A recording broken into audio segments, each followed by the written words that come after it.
An economy is not a complicated thing. It just has a lot of moving parts, but the basic is there's a transaction. And that transaction means somebody makes a purchase. They make a purchase of a good, a service, or a financial assets. That purchase can be made with money or credit. If money, when you make a purchase with money, you end the transaction. You don't owe anything. When you make it with credit, then there's a liability. You have to come up with the money because a credit, that debt, is an obligation to deliver money. So there's a basic transaction. There's spending, in other words, the total amount of money and credit spent on a good or service. And then there's the item that you're buying, a stock, a bond, a car, a bushel of wheat. There's that transaction. Demand is best measured in terms of spending. I think in traditional economics, it's a mistake to measure it in terms of the quantity of goods. What is given up in a purchase is money or credit. What we go through is we go through a cycle. We go through a credit cycle. Credit can be created. It's not created through the velocity as is commonly believed. It can be created out of thin air. If I go into a store or I have somebody paint my house and I say I'm going to pay you later, I've created credit. That'll count in GDP. It'll be an item of production. So what we have is a credit cycle. If there's not much debt, if you don't have much debt, then you have the ability to borrow money. Let's say you earn $100,000 a year and you don't have any debt. You can then borrow $10,000 a year. You therefore can spend $110,000. Your spending of $110,000 is somebody else's income of $110,000. So it has a positive effect, and you go through a cycle. And through that cycle, you spend $110,000, they earn $110,000, and the cycle becomes self-reinforcing. Through that cycle, debt rises faster than income. Debt rises faster than income. Debt can't rise faster than income forever. So as debt rises faster than income, you have a debt cycle. What causes it to stop? Well, traditionally, as you lower interest rates, it creates debt. It has three positive effects. If interest rates are too high, then you lower interest rates. Lowering interest rates has the effect of making it easier to service the debt. It has the effect of making items cheaper to buy on credit because the monthly payments are less. It has a present value effect on assets. So if you lower interest rates and you have something that has a cash flow, let's say a piece of real estate or something, they have a present value effect. It causes those assets to go up. That produces wealth, and that allows more borrowing. And so when you get to a situation where you can't lower interest rates anymore, let's say you hit zero, that part of the cycle ends. So then you go to a deleveraging. Now, a deleveraging means that you can't raise debt relative to income anymore. When you can't raise debt relative to income anymore, the cycle begins to work in reverse. So I think that people, if they don't do a very good job of calculating incrementally what the effects are on demand, but let's say you're having debt growth at something like 10% and you go to a 5% debt growth instead, that has a negative effect on growth. It's the marginal change from that level produces a negative effect on growth. So traditionally in deleveragings, that negative effect that happens for, let's say, Europe is a very classic case. The Spanish banking system is a very classic case, the European banking system. As banks leverage up at a certain rate, and they can't leverage up more than that rate, and they lessen the rate at which they're leveraging it up, it has the effect of beginning a deleveraging. Deleveraging means then the income, the spending, all produces sort of a negative cycle. That produces the beginning of a depression.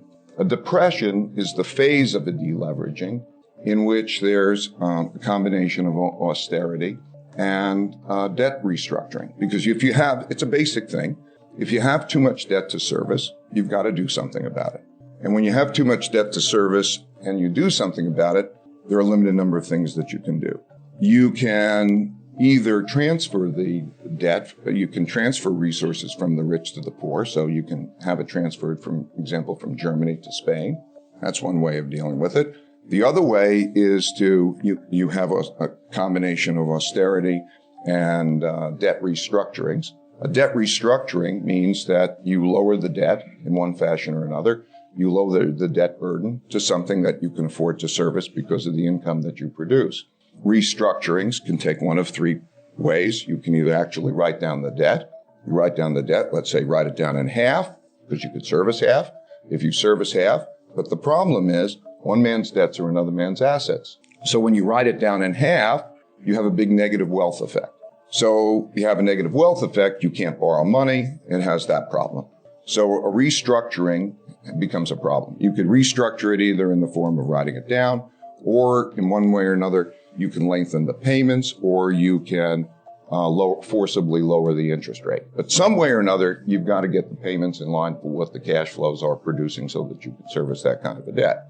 That's a very painful process. So a depression is the phase of the deleveraging when there's a combination of austerity and writing down debts. So classic depression, 1930 to 1932, March of 1933, we print money. So the third way that you can deal with it is you can print money, essentially what we call print money.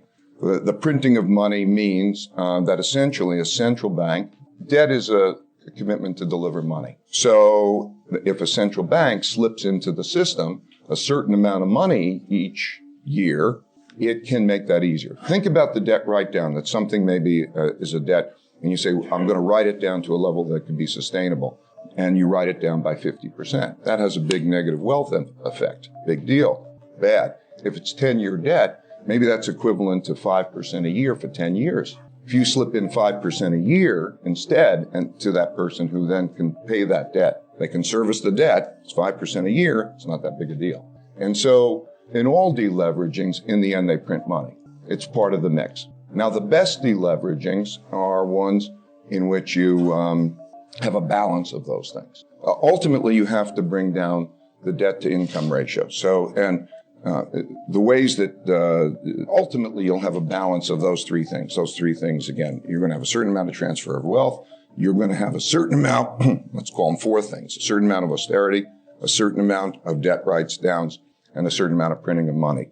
The debt write-downs and the austerity are deflationary. The printing of money is inflationary. If you can get the balance right of those things, then you have what I call a beautiful deleverage. A deleveraging. When you look at the deleveraging, the debt-to-income ratios, thank you, I'm fine. If you look at the debt-to-income ratios and say, how have they come down over time? England after World War II, or the United States in the Great Depression. In all of these cases where the debt-to-income ratios came down, they came down. How did they come down? They came down with relatively good conditions by trying to get by that mix. There's the number one reason is that there's enough of a printing of money that the nominal growth rate in GDP has to exceed the nominal interest rate. Because, think about it, you have a certain amount of debt, and there's a certain debt service cost. And if that interest rate on the debt is higher than the nominal GDP rate, then that means that it's going to compound unless you keep cutting, and that produces a negative consequence. So the most important thing is in these deleveragings, as the United States is now doing, is that you have enough of a printing of money to produce a nominal growth rate that's above the nominal interest rate over a period of time. I'm oversimplifying, but that's the most important single thing. So now, when we then take 2007, and that's just describing a little bit the template.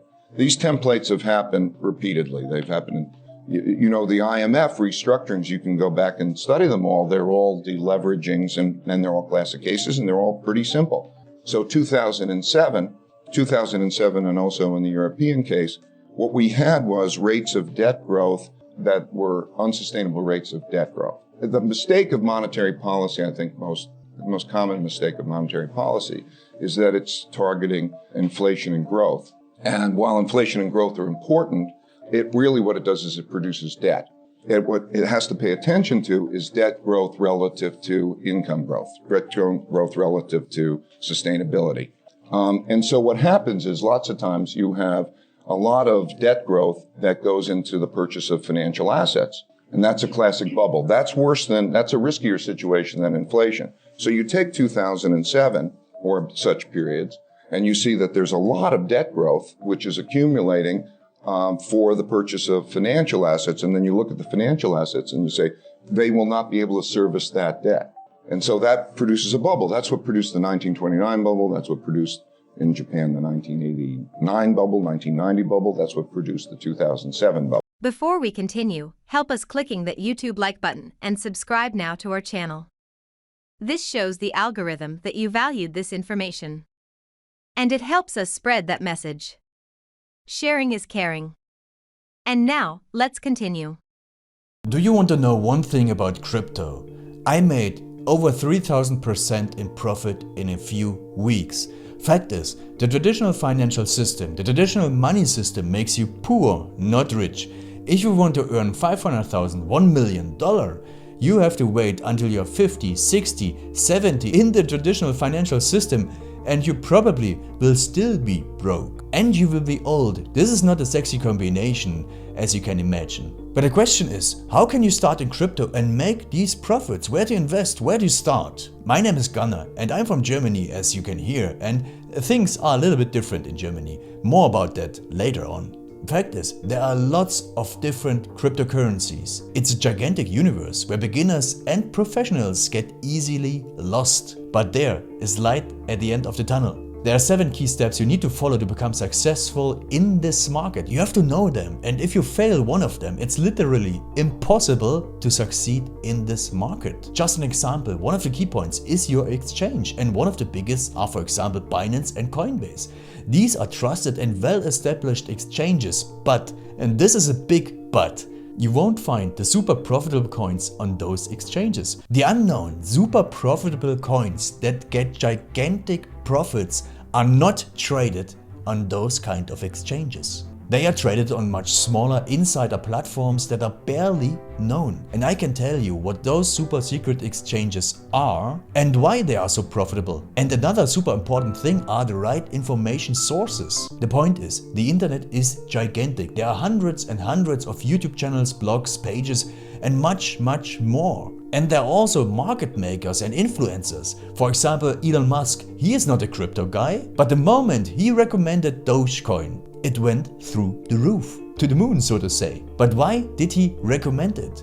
Where did he hear it from? He didn't hear it from newspapers. And believe me, he is listening to someone. But you have to know who, and you have to react before he is reacting.